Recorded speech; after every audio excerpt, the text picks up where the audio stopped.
বড়জোড়া চৌমাথায় পথ অবরোধ করলেন আশাকর্মীরা। তাদের অভিযোগ, এদিন স্বাস্থ্য ভবনে তাদের মিটিং ছিল। স্বাস্থ্য ভবন অভিযানে যাওয়ার সময় দুর্গাপুর ব্যারেজেই তাদের গাড়ি আটকানো হয়।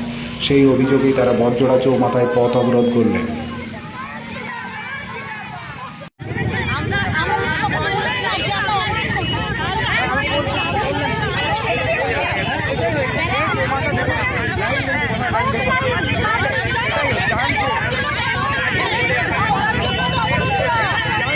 বড়জোড়া ব্লকে আমরা আজকে যাচ্ছিলাম স্বাস্থ্য ভবনে। আমাদেরকে আহ্বান জানানো হয়েছিল, 21 তারিখ ডেট দেওয়া হয়েছিল, যাতে আমরা আমাদের যে দাবিগুলো 8 দফা দাবি আছে সেই বিষয়ে আলোচনা হবে।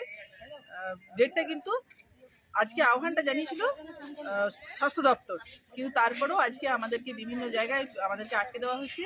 আমরা বাসে উঠে পড়েছিলাম, ঠিক দুর্গাপুর ব্যারেজ ঢোকার আগে বাস থেকে নামিয়ে আমাদেরকে আটকে এখানে থানাতে নিয়ে আসা হয়েছে।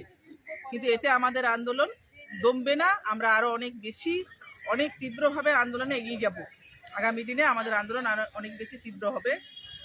আমরা আরও বেশি করে আন্দোলন করছি, আন্দোলনে আছি, আন্দোলনেই থাকবো।